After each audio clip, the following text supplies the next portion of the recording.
មកមួយថ្នោតតើអ្នកនរគ្នាស្គាល់សត្វល្អិតមួយនេះទេតោះបើចង់ដឹងចូលមើលវីដេអូនេះដល់ចប់ដំណាក់កាលនៃការកើតឡើងនិងបំផ្លាញនៃមកមួយថ្នោតហ្នឹងគឺជាដំណាក់កាលលូតលាស់ហើយធម្មជាតិនៃការខូចខាតហ្នឹងវាអាចវាយប្រហារទៅលើរុក្ខជាតិទាំងមូលនិងធ្វើឲ្យខូចខាតដោយការបិទជញ្ជក់រុក្ខជាតិពីស្លឹកនិងដើមចំពោះរោគសញ្ញានៃការខូចខាតវិញហ្នឹងគឺមានស្នាមអុចពណ៌លឿងនិងបៃតងមិនស្មើគ្នានៅលើរុក្ខជាតិស្លឹកចាស់មានពណ៌លឿងពីចុងស្លឹកទៅកណ្ដាលមួយវិញទៀតហ្នឹងស្ងួតឬខ្លោចស្លឹកដែលហៅជាភាសាអង់គ្លេសថា Hopper burn វិធីនៃការគ្រប់គ្រងវិញមានអ្វីខ្លះទី1ហ្នឹងគឺត្រូវជៀសវាងការដាំដុះលើសពី2ដំណាំក្នុងមួយឆ្នាំពូជដែលមានអាយុកាលខ្លីហើយមួយទៀតហ្នឹងគឺការបែងចែកការប្រើប្រាស់ជាអាស៊ូតបង្ហូរទឹករយៈពេល3ទៅ4ថ្ងៃប្រសិនបើមានដង់ស៊ីតេខ្ពស់នៃម៉ូតថ្នោតនៅក្នុងវាហ្នឹងគឺយើងត្រូវប្រឡែងសត្រូវធម្មជាតិដូចជាប្រដាក់ទម្រ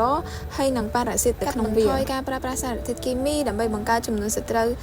ធម្មជាតិនៅក្នុងទីវាលចុងក្រោយហ្នឹងគឺប្រើពូជ IR26 IR64 IR36 IR56 IR72 និង IR74 គឺវាធន់នឹងម៉ូតថ្នោតការគ្រប់គ្រងគីមីសាស្ត្រហ្នឹងគឺយើងត្រូវប្រើប្រាស់ថ្នាំសម្លាប់សត្វល្អិតមួយវិញទៀតហ្នឹងគឺប្រើថ្នាំសម្លាប់សត្វល្អិតបើសិនជាចាំបាច់ដូចជា chlorpyrifos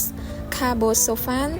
acetamiprid និង Katan អញ្ចឹងវីដេអូថ្ងៃនេះមានតែប៉ុណ្្នឹងទេបើសិនជាមានចម្ងល់តាក់ទងនឹងម៉ូតថ្នោតអាច comment នៅខាងក្រោមបានអរគុណជម្រាបលាជួបគ្នានៅវីដេអូក្រោយ